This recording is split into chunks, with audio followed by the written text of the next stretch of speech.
तो prime minister of India का मतलब क्या है? आप इंडिया मेरे देश को वहां जाकर रिप्रेजेंट करते हो कि इंडियन मुजाहिदीन के प्रधान सेवक बनकर जाते हो? मुझे बताओ।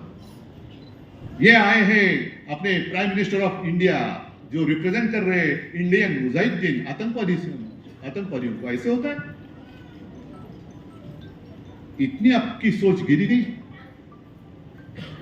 और जिस हिंदू राष्ट्र की बात कर रहे हैं, इसलिए मैं भी एक कागज पर, जैसे संजय जी ने कहा, मैं भी 2 पंक्तियां लिख के लाया हूं। आज के देश की स्थिति कैसी है?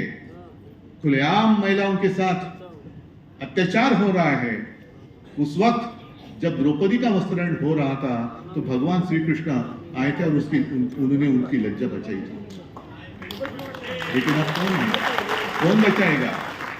जो विश्व में पूरे ताकतवर नेता है, विश्वगुरु है, महाशक्तीचा बाप,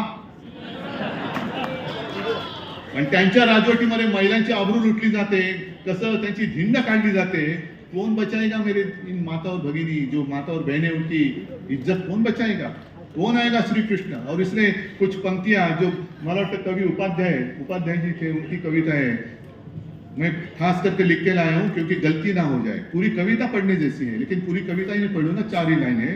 और उन्होंने लिखा है कि अब द्रौपदी क्या करेगी? तो उन्होंने द्रौपदी के लिए कहा है, सुनो द्रौपदी शस्त्र उठा लो, अब गोविंद ना आएंगे। अब गोविंद आने की उम्मीद छोड़ दो। गोविंद तो बैठा है अपने आंखों पर पट्टी बांधकर, धृतराष्ट्र जैसे। अब गोविंद ना आएंगे, छोड़ो मेहंदी, खड्ग संभालो। खड्ग संभालने का वक्त आया है अभी। खड्ग संभालो, खुद ही अपना चीर बचा लो। द्यूत बिछाए बैठे शकुनी, मस्तक सब बिक जाएंगे, 50 होके एकदम होके।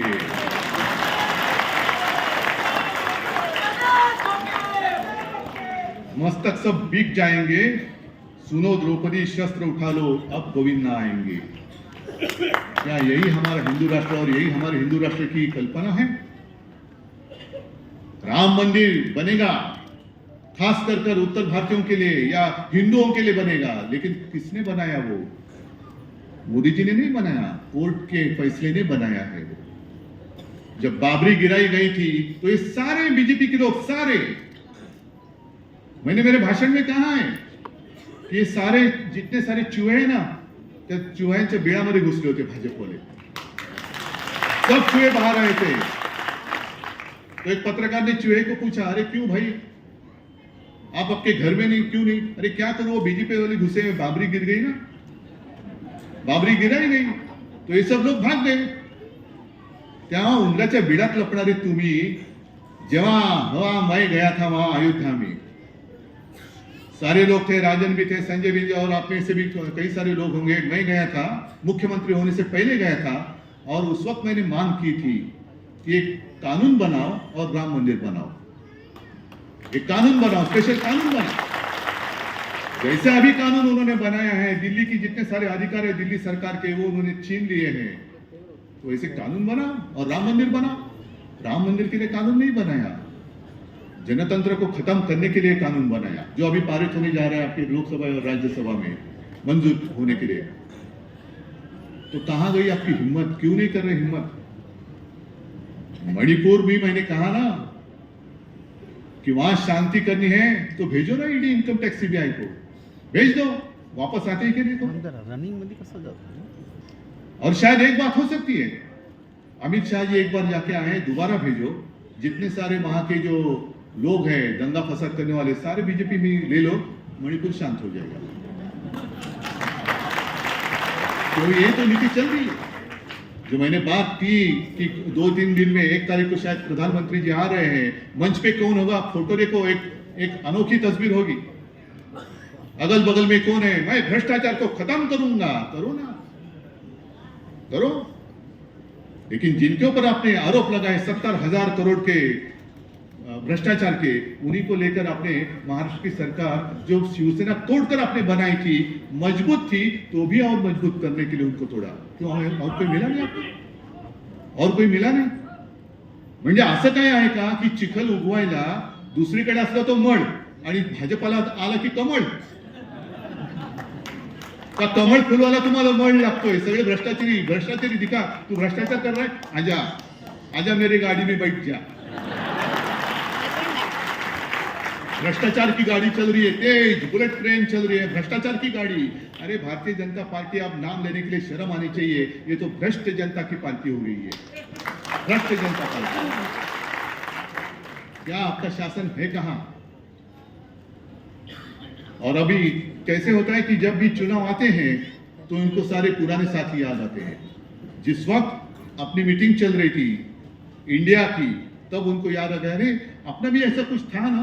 तो किसी ने बताया, हाँ था ना, क्या नाम था उसका? एनडीए। हाँ तो चलो एनडीए की मीटिंग बुलाओ। एनडीए में कितने सारे लोग बैठे थे, सब आधे अधूरे। नहीं, आधे अधूरे इसलिए कहा कि मैं भी 2 मीटिंग के लिए गया था, पूरी शिवसेना मेरे साथ, मैं आज भी पूरी शिवसेना मेरे साथ ही है। लेकिन अब आप इतने ताकतवर हो गए तो भी आपको ऐसे तोड़ मरोड़ कर पार्टी मजबूत करने की क्या जरूरी है? मतलब आप में आत्मविश्वास नहीं है।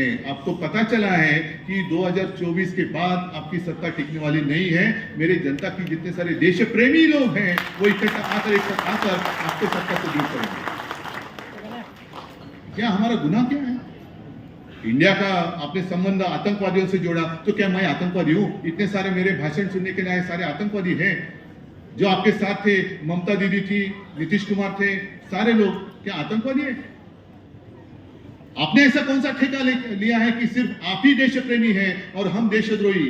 नहीं, देश मतलब आप नहीं है, देश मतलब मेरे सर्वसामान्य जो लोग हैं ना, वो है देश। यही हमारा देश है और इसलिए हम भी भारत माता का पूजन करते हैं। भारत माता सिर्फ आपकी नहीं है, भारत माता हम सबकी है। अरे इन लोगों का तो भारत माता के वक्त, उस वक्त आजादी के संघर्ष में कोई लेना देना नहीं था, दूर दूर से नहीं था। अब जो हक जता रहे ये हमारा है नहीं। इसलिए मैं कहता हूं कि अपने देश से ऊंचा कोई भी होना नहीं चाहिए। मेरा देश सबके ऊपर, मेरा देश सबसे ऊंचा है, उसके ऊपर कोई भी होने दो नहीं, उसके नीचे जो देश का वासी है, नीचे नीचे। देश से ऊपर उठकर देश की पहचान किसी व्यक्ति की पहचान से जुड़नी नहीं चाहिए। मेरे देश की पहचान देश कर ही रहनी चाहिए। अगर हम बाहर जाते, आप कहां से आए? मैं भारत से आया हूं, हाँ हिंदुस्तान से आया हूं, इंडिया से आया हूं। लेकिन हमारे यहाँ के गद्दार वहां कहीं गए थे तो उनको पूछा, ऐसे वही कहते, एकदम सीना तान कर कहते, किसी ने उनको पूछा आप कहां से आए हो? तो उन्होंने कहा मैं इंडिया से आया। अच्छा, मोदी के देश से? हाँ। अरे मोदी का देश? क्या इन गरीब लोगों का देश नहीं है? गरीब लोगों का देश नहीं है ये देश? मेरे गरीब लोगों का है, देश की जनता का ये देश है। सिर्फ एक व्यक्ति का देश नहीं है, एक व्यक्ति कोई मालिक नहीं बन सकती। और इसलिए मैंने कई बार कहा है, अब जो एक चर्चा इनका क्या होता है, जब चुनाव आते हैं तो आपस में लड़ाई लगाते थे, हिंदू मुसलमानों की लड़ाई, आपस में जाति पाति की दीवारें खड़ी करती है। आप लड़ते रहो, हम राज करते रहेंगे और विकास के